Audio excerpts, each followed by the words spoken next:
तो चलिए बच्चों शुरू कर रहे हैं हम लोग 2023 जेईई मेंस के क्वेश्चन बना रहे थे, उसी को आगे कंटिन्यू कर रहे हैं। तो क्या लिखा हुआ है अगला question, let the equation of two adjacent sides of parallelogram ABCD 2x - 3y 23, दो एडजेसेंट साइड्स का इक्वेशन दिया हुआ है। ठीक है, तो पहले एक पैरेललोग्राम बना लेते हैं। पैरेललोग्राम बना लेते हैं, तो ये बन गया आपका क्या, पैरेललोग्राम। ठीक, इसका नाम रख दिए ए बी सी डी। दो एडजेसेंट साइड का इक्वेशन दिया है, तो एक साइड को मान लो क्या, 2x - 3y - 23। एक साइड को मान लो क्या, 5x + 4y = 23। Okay, and if one of the equation of its diagonal is इतना, एक डायगोनल का भी इक्वेशन दिया है बच्चों, तो डायगोनल बना लेते हैं। एक एसी डायगोनल का इक्वेशन दे दिया है, क्या दिया हुआ है, 3x + 7y = 23। Okay, AC diagonal का दिया है। If the distance of A from other diagonal, दूसरे डायगोनल से ए का डिस्टेंस, दूसरा डायगोनल बना लेते हैं डॉटेड लाइन से, ये बन गया आपका बीडी। ए का बीडी से डिस्टेंस चाहिए मेरे को, वो कितना है, डी, तो आपको 50d² की वैल्यू चाहिए। ठीक, तो सबसे पहले हमको क्या करना पड़ेगा, बीडी निकालना पड़ेगा, ए निकालना पड़ेगा, परपेंडिकुलर डिस्टेंस कैलकुलेट करना पड़ेगा। ठीक है, क्लियर है। तो सबसे पहले हम ए बी और बीसी को सॉल्व करके बी निकाल लेते हैं। ठीक है, तो क्या है, 23 - 3y = -23, और दूसरा इक्वेशन क्या है, 5x + 4y = 23। दोनों इक्वेशन को सॉल्व करना है, इसमें मल्टीप्लाई करते हैं 4, कितना हो जाएगा, 8x - 12y = 23 × 4। इस इक्वेशन में मल्टीप्लाई करते हैं 3, तो कितना होगा, 15x + 12y = 23 × 3। दोनों इक्वेशन कर देते हैं ऐड, तो ये गायब। ये हो जाएगा बच्चों -23 × 4 + 23 × 3। ये कितना हो जाएगा, टोटल ऐड होके 23x। तो देखो बेटा 23 23 23 कैंसिल हो गया, तो x बराबर -4 + 1 कितना हुआ, -4 + 3 कितना हुआ, -1, तो x बराबर -1 आ गया। ठीक है, तो इन दोनों को सॉल्व कर रहा था, तो ये वाला कोऑर्डिनेट आ गया क्या, -1। अब y कोऑर्डिनेट चाहिए, किसी भी इक्वेशन में रख देता हूँ, इस वाले इक्वेशन में रख देते हैं y निकालने के लिए। क्या रखेंगे, देखिए 2x - 3 × 2 × -1 - 3 × x = -23, ये उधर जाएगा, -3x = -23 + 2, तो -21 - 3x। ओके, तो x बराबर कितना आ गया बच्चों, 7, y बराबर 7 आ गया, सॉरी ये y है, क्या लिख रहा हूं, y आ गया कितना, 7। ठीक, कोई दिक्कत, x नहीं है वो y है, y। इधर भी डालेंगे तो -5, ठीक है, y7 आ गया, तो ये b के कोऑर्डिनेट्स निकल गए। अब हम क्या कर सकते हैं, ये वाली लाइन AC और AB को सॉल्व करके क्या निकाल सकते हैं, A के कोऑर्डिनेट्स निकालते हैं। चलो, तो AC और AB है ना, तो एक लाइन है 3x + 7y = 23, एक लाइन है 2x - 3y = -23, 2x - 3y = -23। इस वाले इक्वेशन में 3 मल्टीप्लाई कर देता हूं, तो कितना हो जाएगा, 9x + 21y = 23 × 3। इस वाले इक्वेशन पे 7 मल्टीप्लाई कर देता हूं, तो 14x - 21y = -23 × 7। दोनों इक्वेशन को ऐड कर देते हैं, तो 23 × 3 - 23 × 7। ठीक, ये कितना होगा, 14 + 9 23x, 23 23 23 कट गया, तो x कितना निकला, -4। x कितना निकला, -4। x कोऑर्डिनेट -4 निकल गया, यहां डाल देते हैं, तो 3 × -4 + 7y = 23, तो 7y = कितना निकलेगा, ये 12 + 35 हो जाएगा, y कितना निकलेगा, 5। तो ये कोऑर्डिनेट कितना निकला, -4, 5। पीछे जाके लिख देते हैं, किन दोनों को सॉल्व किया बच्चों, ये वाली लाइन और ये वाली लाइन, तो कितना निकला, -4, 5। ओके, अब क्या करते हैं, AC और BC को सॉल्व करके C निकाल लेते हैं, यही सॉल्व कर देता हूं बच्चों साइड में। ओके, तो क्या है इक्वेशन एक, 3x plus 7y is equal to 23, और दूसरी इक्वेशन क्या है 5x plus 4y is equal to 23। अब क्या करें, इस वाले इक्वेशन पे 5 मल्टीप्लाई कर देते हैं, तो 15x plus 35y is equal to 23 into 5। इस वाले इक्वेशन पे 3 मल्टीप्लाई कर देते हैं, तो 15x plus 12y is equal to 23 into 3। दोनों को माइनस कर देते हैं, तो ये कितना निकलेगा 23y is equal to 23 bracket के अंदर 5 माइनस 3। ये दोनों कट गया तो y कितना निकला 2। यहाँ का y कोऑर्डिनेट निकल गया 2। अब x कोऑर्डिनेट निकालना है, यहाँ डाल देते हैं, y2 निकलेगा तो 14। ये क्या बनेगा 14, उधर जाके कितना जाएगा 9, 3 से डिवाइड होगा कितना आएगा 3। ठीक, तो ए बी सी कोऑर्डिनेट्स निकल गए। अब हमको डी कोऑर्डिनेट निकालना है ताकि बी डी बन जाए। तो बच्चों हम लोग ये फैक्ट इस्तेमाल करते हैं कि diagonal bisect each other in parallelogram, तो बीडी का मिड पॉइंट और एसी का मिड पॉइंट एक ही पॉइंट होगा। क्या बोल रहा हूं मैं, एसी का मिड पॉइंट ये और बीडी का मिड पॉइंट ये एक ही पॉइंट होगा। क्यों, diagonal bisect each other in parallelogram. तो इसको क्या बोल दिए एक्स कॉमा वाई जो निकालना है। तो इधर से मिड पॉइंट निकालेंगे बीडी का और एसी का, दोनों को इक्वेट कर देंगे। ठीक, तो सबसे पहले एसी का मिड पॉइंट निकाल रहे हैं। ए का एक पॉइंट है -4,5 और 3,2, -4,5 और 3,2 इसका मिड पॉइंट। तो दोनों को सम करके डिवाइड बाई 2 तो -1/2, दोनों को सम करके डिवाइड बाई 2 तो 7/2। ये आ गया मिड पॉइंट एसी का। अब इधर से x y और -1,7 का मिड पॉइंट निकालना है। किसका किसका x, y और -1,7 का। तो कितना आएगा देखिए, x -1/2 y प्लस 7/2। दोनों क्या है सेम पॉइंट है, डायगोनल बाइसेक्ट है, तो दोनों को इक्वेट कर दो। तो x -1/2 इज इक्वल टू -1/2, तो ये 2 से 2 कट गया, तो x इज इक्वल टू कितना आ गया 0। वैसे similarly y plus 7/2 is equal to 7/2, 2 से 2 कट गया, y बराबर कितना आ गया 0। तो बच्चों ये चौथा कोऑर्डिनेट भी निकल गया क्या 0,0। अब हमारा क्या टारगेट रहेगा, बीडी का इक्वेशन निकालना और फिर ए से उसका परपेंडिकुलर डिस्टेंस। तो बच्चों प्रोसीजरल क्वेश्चन था, क्वेश्चन में ऐसा कुछ खास नहीं है। तो सबसे पहले अब बीडी का क्या निकालेंगे इक्वेशन। तो एक पॉइंट कितना है -1,7, दूसरा पॉइंट कितना है 0, 0। तो ओरिजिन से पास होने वाली लाइन है, स्लोप निकाल लो m, change in y 7 - 0, change in x -1 - 0, तो कितना आ गया m -7। इक्वेशन क्या हो जाएगी y is equal to mx। तो इक्वेशन क्या निकली y plus 7x is equal to 0। ठीक, ओके। अब इसका किससे डिस्टेंस चाहिए a क्या निकला बच्चों हमारा -4,5 से परपेंडिकुलर डिस्टेंस चाहिए। तो कैसे निकलेगा, तो y की जगह डाल देंगे 5 -7 into 4 divide by √1 plus 7 square.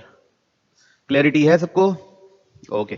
तो d बराबर क्या जाएगा -23 अपॉन √50। क्लियर, तो d बराबर कितना आ गया 23/√50। हमसे पूछा क्या है क्वेश्चन में, d आ गया 23/√50 ना, याद रखिए। हमसे पूछा है 50d स्क्वायर, तो 50 इंटू 23 का स्क्वायर बाई 50 हो जाएगा, 50 50 कैंसिल, 23 का square 529। That will be your final answer. ठीक है, तो अब हम लोग बनाते हैं नेक्स्ट क्वेश्चन। तो बच्चों नेक्स्ट क्वेश्चन क्या दिया देखते हैं। If A B C are the mid points of the sides of the triangle. ठीक है, एक ट्राइंगल है, उसके साइड्स का मिड पॉइंट है ये 3 point, with in centre at point D. फिर उसका इन सेंटर पता करना है, वो होगा D. If the focus of the parabola passing through D, जो भी पैराबोला है वो कहां से पास कर रहा है डी से पास कर रहा है। If the focus of the parabola passing through D is, जो पैराबोला पास कर रहा है डी से उसका फोकस ये है। और जो पैराबोला का फोकस होता है a,0 है ना, तो जो डी से पास करता है उसका ए का वैल्यू ये है अल्फा प्लस बीटा रेट 2, तो बी अल्फा और बीटा चाहिए। तो पैराबोला वाला पार्ट पे भी फोकस मत करो, हमारा टारगेट है कि हम इन सेंटर तो निकाल लें। ठीक है, तो इन सेंटर स्ट्रेट लाइंस में हम लोग पढ़ते हैं। तो चलिए थोड़ा जुगाड़ करते हैं, क्या करेंगे, क्या दिया है, ये तीनों मिड पॉइंट दिए हैं ट्राइंगल के, तो पहले एक ट्राइंगल बना लेते हैं छोटा सा। एक पी क्यू आर बोल दो, ए बी सी बोल दो। A B C mid point है पी क्यू आर के, ठीक है। अब ए के कोऑर्डिनेट क्या दिए हुए हैं 0,1, इसके कोऑर्डिनेट क्या दिए हुए हैं बी के 1,1 और सी के क्या दिए हुए हैं 1,0। सबसे पहले पी क्यू आर निकालना है, तो इसको मान लेते हैं हम लोग x1 y1 x2 y2 x3 y3। Clarity है, ठीक। तो अब मिड पॉइंट से दाएं दाएं दाएं निकालेंगे, तो x2 plus x1 by 2 is equal to 0 है, तो x1 प्लस x2 कितना निकल गया 0, equation 1। Similarly x2 plus x3 by 2 कितना है 1 है, तो x2 प्लस x3 कितना निकल गया 2, equation 2। Similarly x1 plus x3 by 2 है कितना 1, तो x1 प्लस x3 कितना निकल गया 2, इक्वेशन 3। अब तीनों इक्वेशन को ऐड कर दिए, किसको 1 2 और 3 को, तो क्या मिल जाएगा 2 times x1 plus x2 plus x3 बराबर कितना निकलेगा बच्चों 2 प्लस 2 प्लस 0 4, तो कितना निकल गया 2, ठीक है। x1 plus x2 plus x3 कितना निकल गया ये। अब एक एक करके वैल्यू डालो और आंसर निकालो। क्या, सबसे पहले x1 प्लस x2 कितना है 0, मतलब ये 0 है, तो x3 बराबर कितना है 2, तो x3 निकल गया बच्चों 2। फिर x2 प्लस x3 कितना है 2, तो इसकी जगह 2 डाल दिया, तो x1 कितना निकल गया 0। फिर x1 प्लस x3 की जगह 2 डाल दिया, तो x2 भी कितना निकला 0। तो x1 x2 x3 निकल गया। सिमिलरली आप लोगों को अब y1 y2 y3 निकालना है, ठीक। तो चलिए करते हैं, तो y1 यहां पे लिख दे रहा हूं ना, y1 प्लस y2 बाई 2 बराबर 1, तो y1 प्लस y2 कितना निकलेगा 2। अब डायरेक्ट लिख रहा हूं बच्चों ना, वैसे ही y2 प्लस y3 भी मिलेगा 2 और y1 प्लस y3 मिलेगा 0। तीनों को ऐड करूंगा तो 2 times y1 plus y2 plus y3 मिलेगा 4, मतलब ये हो जाएगा 2। अब y1 प्लस y2 है 2 है ना, ये 2 है, तो y3 क्या हो जाएगा 0, तो y3 हो जाएगा 0, ठीक। y3 हो गया 0। y1 प्लस y3 0 है, तो y2 हो जाएगा 2, तो y2 हो जाएगा 2 और y1 हो जाएगा क्या, अब देखो y1 क्या, y1 प्लस y2 हो गया, y1 plus y3 y2 plus y3 कहां लिखा हूं मैं, y2 प्लस y3 है 2, तो y1 भी कितना हो जाएगा 0। तो ये कोऑर्डिनेट्स आ गए ट्राइंगल के। क्या किया, ये कोऑर्डिनेट्स हो गए बच्चों, फाइनल लिखूं यहां पे तो 2,0 2,0 नहीं, हाँ 2,0। एक कोऑर्डिनेट हो गया बच्चों, अरे y3 कुछ तो 2 निकला ना यार, क्या मिस कर दिया मैं, y1 प्लस y3 y2 निकला है 2, ठीक है। और एक निकला है बच्चों 0,2 और एक निकला है बच्चों 0,0, तो ये 3 निकल गए। क्या गया 0,2 2,0 और 0,0। ओके, तो ट्रायंगल बदलते हैं, तो ट्रायंगल पता चल गया क्या क्या है 0 0 0 2 और 2 0। इसको P बोल दिए, इसको Q बोल दिए, इसको R बोल दिए। अब इन सेंटर का मेरे को क्या निकालना है कोऑर्डिनेट्स। तो इन सेंटर के कोऑर्डिनेट्स कैसे निकालते हैं बच्चों, ax1 plus bx2 plus cx3 divide by a plus b plus c comma ay1 plus ay2 plus ay3 upon a plus b plus c। ये किसके कोऑर्डिनेट्स निकलेंगे, इन सेंटर के, है ना। कहां पढ़े हैं, शुरू में पढ़े हुए हैं। प्लेलिस्ट की लिंक आपको कहां मिल जाएगी, डिस्क्रिप्शन बॉक्स में लिख जाएगी, उसको आप जाके देख सकते हैं, मैंने टाइटल के हिसाब से डाला हुआ है। चलिए, तो सबसे पहले इसको ये इसको मान लो स्मॉल ए, ये हो गया x1, इसको मान लो स्मॉल b, ये हो गया x2, इसको मान लो स्मॉल c, ये हो गया x3, ठीक। x3 y3 x1 y1 x2 y2। तो a कितना है, इन दोनों के बीच का डिस्टेंस 2√2 है ना, अंडर रूट 2 माइनस 0 का स्क्वायर 2 माइनस 0 का स्क्वायर। इन दोनों के बीच का डिस्टेंस 2, इन दोनों के बीच का डिस्टेंस 2, ठीक। अब मैं रख रहा हूं वैल्यूज, ओके। तो a की जगह डाल रहा हूं 2√2, यहां पे भी a की जगह डाल दिया 2√2। 2√2 के सामने क्या है? 0 0। y1 भी क्या है? 0। ठीक। b की जगह डाल रहा हूं मैं 2। b की जगह डाल रहा हूं 2। ठीक। 2 के सामने क्या है? x2 क्या है? 0। यहां पे b की जगह डाल रहा हूं 2। 2 के सामने y2 क्या है? 2 प्लस प्लस। c की जगह डाल रहा हूं मैं 2। 2 के सामने x3 क्या है? 3। तो 2 इंटू 2 डिवाइड बाई a क्या है? 2√2 प्लस 2। यहां पे भी 2 के सामने y3 क्या है? देखो बच्चों, 2 के सामने y3 क्या है? 0। तो ये क्या होगा? 2 इंटू 0। तो 2√2 प्लस 2। तो कितना हो गया? ऊपर मिला बच्चों 2 2 ज़ा 4 by 4 plus 2√2 comma 4 by 4 plus 2√2। तो ये क्या निकल गया? किसके कोऑर्डिनेट्स निकल गए? इन सेंटर के। ठीक। अब मेरा पैराबोला कहां से पास कर रहा है? इससे पास कर रहा है। ठीक। तो पैराबोला इससे पास कर रहा है, तो मतलब पैराबोला की इक्वेशन सेटिस्फाई करेंगे। देखो बच्चों, यहां तक स्ट्रेट लाइन खत्म होता है, अब इसके आगे पैराबोला शुरू हो रहा है। ओके, तो कैसे? Y square is equal to 4ax। यहां पे y की जगह डाल सकते हैं अपन 4/2√2 प्लस 4 का whole square is equal to 4 into a 4/2√2 plus 4। तो ये से ये एक बार हो गया। ठीक है, ये 4 से 4 कट गया। तो a बराबर कितना निकला? 1/2√2 प्लस 4। ठीक, ये आ गया a। अब a कॉमा 0 मेरा फोकस होता है, मैं शुरू में आपको बोला था। तो a की जगह क्या लिखा है? Alpha plus beta. तो ये जो मैं a निकाला हूं, ये किसके बराबर है? अल्फा प्लस बीटा√2 के बराबर है। तो अब मैं क्या करूंगा? रैशनलाइज करूंगा और कंपेयर करूंगा। ठीक, तो 1/2√2 प्लस 4, 2√2 माइनस 4, ऊपर नीचे मल्टीप्लाई और डिवाइड कर दिया हमने। तो ऊपर तो 2√2 माइनस 4 बन गया, नीचे 2√2 का स्क्वायर 8, 4 का स्क्वायर 16, है ना? तो कितना बन गया? 2√2 माइनस 4 बाई माइनस 8। अब दिस अपॉन दिस कर देते हैं। तो -2√2 बाई नहीं +2√2 बाई -8 -4 अपॉन -8। तो माइनस माइनस ये प्लस हो गया, 1/2 हो गया। तो क्या आया बच्चों? 1/2। ये कितना हो जाएगा?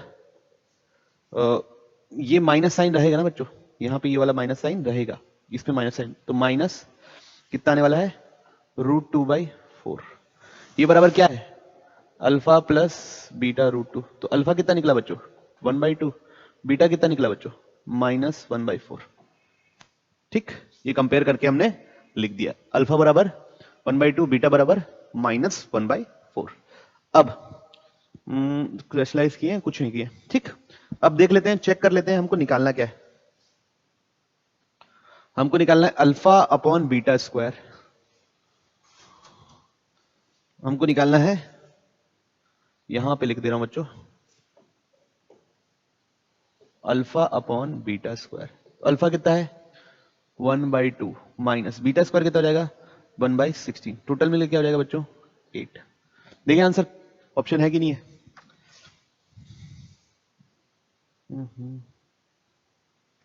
ऑप्शन कौन सा? ए। ठीक है, तो क्वेश्चन लेंथ वाइज थोड़ा सा लेंदी था, लेकिन हाँ, इसमें आप लोगों ने क्या सीखा? इन सेंटर निकालना सीखा। इन सेंटर और कैसे निकलता है? Perpendicular by angle by internal angle bisectors of, क्या बोलने से, 3 साइड्स ऑफ ट्रायंगल। अच्छा, एक प्रॉब्लम मैंने क्लास मतलब प्रीवियस लेक्चर्स में कराई है, जिसमें इन सेंटर निकालना बताया भी है, इंटरनल एंगल बाइसेक्टर निकालना भी बताया है। ओके, तो उसको आप अगर नहीं देखें तो पहले पूरे लेक्चर्स देखिए, उसके बाद ये सवाल बनाइए। बनाते हम लोग नेक्स्ट क्वेश्चन। तो बच्चों नेक्स्ट सवाल देख रहे हैं, क्या दिया है देखते हैं। Let alpha beta be the circum centre. तो बच्चों हम लोग ऑर्थो सेंटर के सवाल कर लिए, सेंट्रोइड के सवाल कर लिए, इन सेंटर के सवाल कर लिए। अब सर्कम सेंटर से रिलेटेड भी सवाल आया है, वो भी कर लेते हैं। Found by the lines of this triangles. ठीक, तो बच्चों पहले तो 3 लाइन दी है, लाइन का इंटरसेक्शन निकाल लेंगे तो हमको पता चल जाएगा कि तीनों पॉइंट्स क्या है। ठीक है, और सर्कम सेंटर होता क्या है? परपेंडिकुलर बाइसेक्टर्स का इंटरसेक्शन। ठीक है, साइड्स के परपेंडिकुलर बाइसेक्टर्स का इक्वेशन। ठीक, तो सबसे पहले पहली लाइन क्या दी है, 4x plus 3y is equal to 69, ये हो गई इक्वेशन 1। दूसरी लाइन क्या दी है, 4y minus 3x is equal to 17।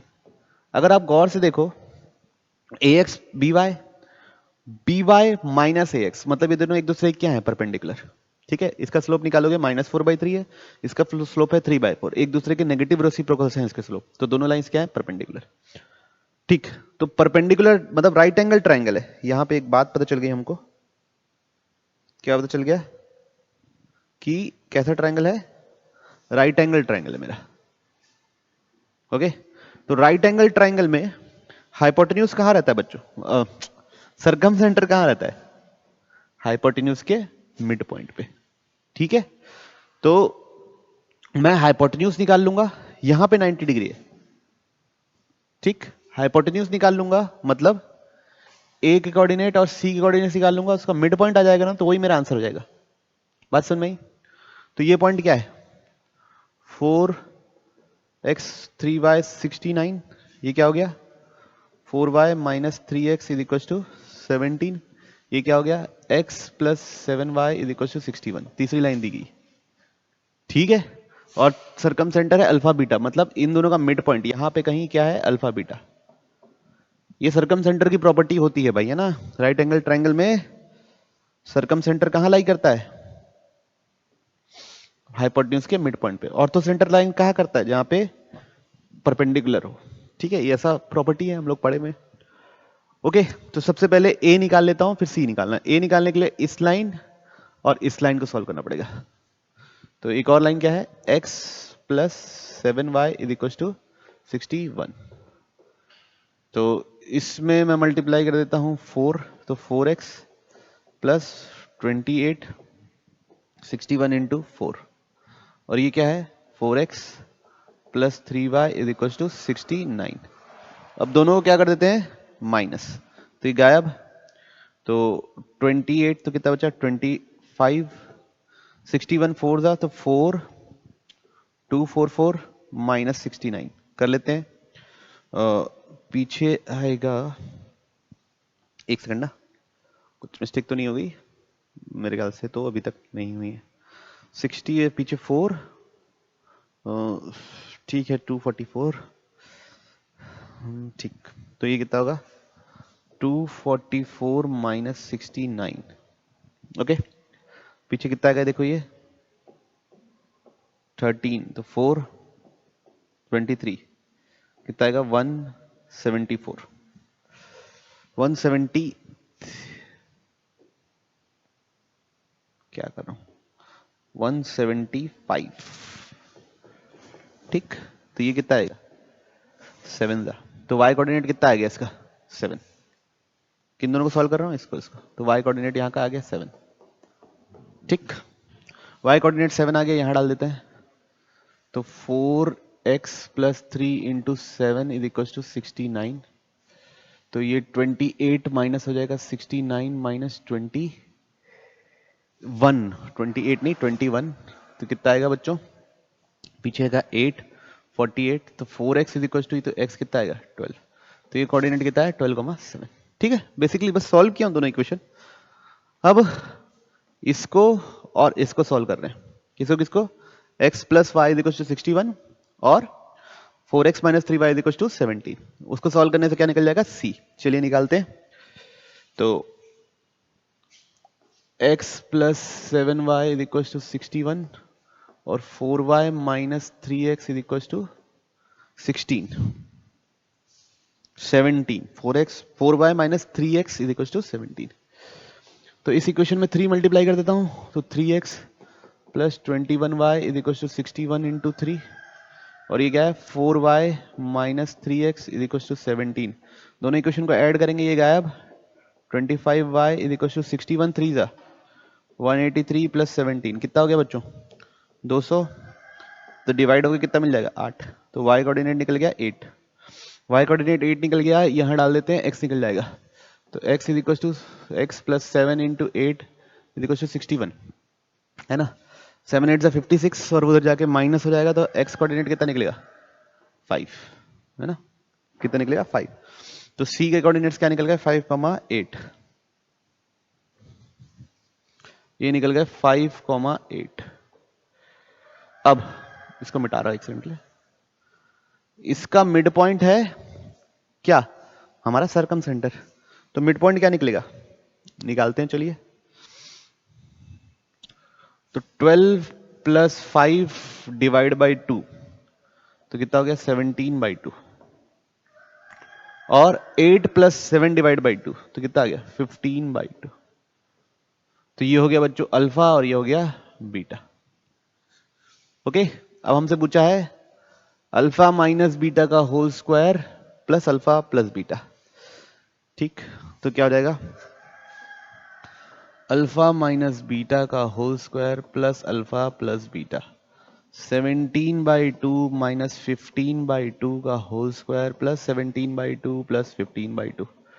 ये कितना हो गया बच्चों 17 प्लस 15 34 नहीं 32 डिवाइड बाई 2 16। ये कितना हो गया 2/2 1 का स्क्वायर ये तो टोटल कितना हो गया 17। ऑप्शन देखें ये पिछला ऑप्शन है 17 मतलब कौन सा ऑप्शन ऑप्शन 2। ठीक है बढ़ते हैं हम लोग नेक्स्ट क्वेश्चन की ओर। तो बच्चों नेक्स्ट सवाल क्या दिया हुआ देखते हैं पढ़ते हैं क्या बोला है। If the straight lines L1 and L2 passes through origin. ठीक है ओरिजिन से पास होने वाली लाइनें हैं। Trisects the line segment this between the axes. तो सबसे पहले इस लाइन सेगमेंट को बना लेते हैं उसको ट्राइसेक्ट करती है हमारी दो लाइन मतलब उसके 3 बराबर बराबर टुकड़े हो रहे हैं। तो सबसे पहले क्या करना है एक्स एक्सिस वाई एक्सिस बना लिया जाए। ठीक तो ये हो गया वाई एक्सिस ये हो गया एक्स एक्सिस। ठीक अगर गौर से देखो तो ये हमारी लाइन क्या है जो लाइन को ट्राइसेक्ट करवाना है 9x plus 5y is equal to 45। तो यहां से x upon 5 plus y upon 9 is equal to 1। तो x इंटरसेप्ट पता चल गया y इंटरसेप्ट पता चल गया। x इंटरसेप्ट कितना है 5 और y इंटरसेप्ट कितना है 9। तो ये हो गई अपनी लाइन। ठीक लाइन क्या हो गई बच्चों 9x plus 5y is equal to 45। ठीक अब हमारी लाइन ओरिजिन से निकल रही है कौन सी लाइन है L1 और L2। एक का स्लोप है M1 तो एक लाइन ऐसे निकलेगी और एक लाइन ऐसे निकलेगी। ठीक है ये वाला पॉइंट क्या है 5,0 ये वाला पॉइंट क्या है 0,9। इस पॉइंट ये पॉइंट तीनों का रेशियो क्या होगा 1:1:1। ठीक है तो सबसे पहले ये दोनों कोऑर्डिनेट निकाल लेते हैं अपन। ये दोनों कोऑर्डिनेट निकाल लेंगे ट्राइसेक्शन का। उसके बाद ये वाली लाइन की इक्वेशन क्या होगी y is equal to m1x मान लो। इसकी इक्वेशन क्या मान लियो y is equal to m2x। तो स्लोप निकाल लेंगे तो m1 m2 निकल जाएगा तो लाइन की इक्वेशन भी निकल जाएगी कौन कौन सी L1 और L2 की। फिर उसके बाद क्या करना रहेगा find the point of intersection of this with L। मतलब ये जो लाइन बनेगी उसका इस लाइन के साथ इंटरसेक्शन निकाला रहेगा मतलब M1 और M2 चाहिए। M1 और M2 के लिए बच्चों ये पॉइंट चाहिए। ठीक इसको A बोल दिए इसको B बोल दिए इसको C बोल दिए इसको D बोल दिए। अब ध्यान से देखिए वैसे आप लोगों को पता ही है मान लो मेरे को ये वाला पॉइंट निकालना है कौन सा C। तो ये रेशियो कितना होगा इतना दूरी कितना जाएगा ये 2 और ये कितना जाएगा 1। तो क्या लगाऊंगा 1:2 का फॉर्मूला लगाऊंगा। C के लिए क्या लगाएंगे 1:2 का फॉर्मूला लगाएंगे। कैसे लगाएंगे चलिए देखते हैं। फॉर C है ना ठीक ये हिस्सा 2 ये हिस्सा 1 तो 1 इंटू यहां का x कोऑर्डिनेट प्लस 2 इंटू यहां का x coordinate divide by 1 plus 2 कितना हुआ ये 10/3 x कोऑर्डिनेट है ना। वैसे ही 1 इंटू यहां का y कोऑर्डिनेट प्लस 2 इंटू यहां का y coordinate divide by 2 plus 1 कितना आ गया ये हो गया 9/3। तो C के कोऑर्डिनेट्स क्या निकल गए बच्चों 10/3,3। ठीक सिमिलरली अब मेरे को D के लिए कैलकुलेशन करना है। किसके लिए कैलकुलेशन करना है D के लिए। गौर से देखिए ये कितना हो जाएगा 1 और ये कितना हो जाएगा 2। तो कैसा रेशियो लगाऊंगा 2:1 का। ठीक तो किसके लिए कैलकुलेट कर रहा हूं D के लिए। तो यही कैलकुलेट कर देता हूं बच्चों। क्या लिख रहा हूं फॉर डी, ठीक, एक्स कोऑर्डिनेट के लिए ये डी। तो 1 इंटू यहां का 5 प्लस 2 इंटू वहां का 0 डिवाइड बाई 2 प्लस 1, ठीक, कॉमा 1 इंटू यहां का y प्लस 2 इंटू यहां का y डिवाइड बाई 2 प्लस 1, कितना आ गया ये आ गया बच्चों 5/3 कॉमा 6, कितना आ गया 5/3 कॉमा 6। तो ये कोऑर्डिनेट भी निकल गया 5/3 कॉमा 6, ठीक। अब ये हो गया बच्चों क्या, ओरिजिन, ये हो गया ओरिजिन। अब मेरे को इस लाइन का स्लोप निकालना है m1, तो 2 पॉइंट तो पता चल गया, एक 0 0 और एक ये, है ना, समझ रहे बात को बच्चा लोग? इस लाइन का स्लोप चाहिए तो 2 पॉइंट पता चल गया, एक ये और एक ये, दोनों से स्लोप निकल जाएगा, क्या निकलेगा, एक सेकंड ना, क्या निकलेगा बच्चों, change in y 3 minus 0 upon change in x 10/3 minus 0, कितना कितना जाएगा स्लोप, m1 बोल दिए कितना 9/10। सिमिलरली m2 क्या हो जाएगा, change in y 6 upon change in x 5/3, कितना हो जाएगा ये 18/5, ये हो गया m2 18/5 ना। तो लाइन क्या बनी, y ना, अब m1 और m2 निकल गया, अब मेरे को ये लाइन और इस लाइन का इंटरसेक्शन चाहिए, ठीक। तो y is equal to m1 plus m2 into X, तो एक निकला है बच्चों 9/10 और दूसरा निकला है 18/5 इंटू एक्स। थोड़ा सॉल्व कर लेते हैं, तो 9/10 एलसीएम कितना जाएगा, एलसीएम आ जाएगा बच्चों 10, और ये हो जाएगा 9 प्लस 36, कितना जाएगा 45/10, तो y इज इक्वल टू कितना निकल गया 9/2x, तो 2y is equal to 9x आ गया ये इक्वेशन, ठीक। अब इसका किसके साथ इंटरसेक्शन था बच्चों, ये 9x plus 5y is equal to 45, तो 9x plus 5y is equal to 45, तो 9x की जगह डाल सकते हैं 2y plus 5y is equal to 45, clear. तो यहां से y कितना निकलेगा 45/7, y कितना निकल गया 45/7, y 45/7 यहां डाल देते हैं, तो 2 into 45/7 is equal to 9x, तो ये कितना हो गया 5, तो x कितना निकला 10/7, ठीक है। तो 45/7 और 10/7 ये आ गया क्या आपके इंटरसेक्शन। अब ये देखना है कौन सी इक्वेशन सेटिस्फाई कर रहे हैं, तो कौन सी करेंगे बच्चों, ऑप्शन सी करके देखो कितना होगा 45 माइनस 10/7 35/7 दैट इज 5। आंसर क्या हो जाएगा बच्चों, फाइनल आंसर ऑप्शन सी, ठीक। फाइनल आंसर क्या हो जाएगा ऑप्शन सी, ठीक। तो हम लोग मिलते हैं अब अगले क्वेश्चन में।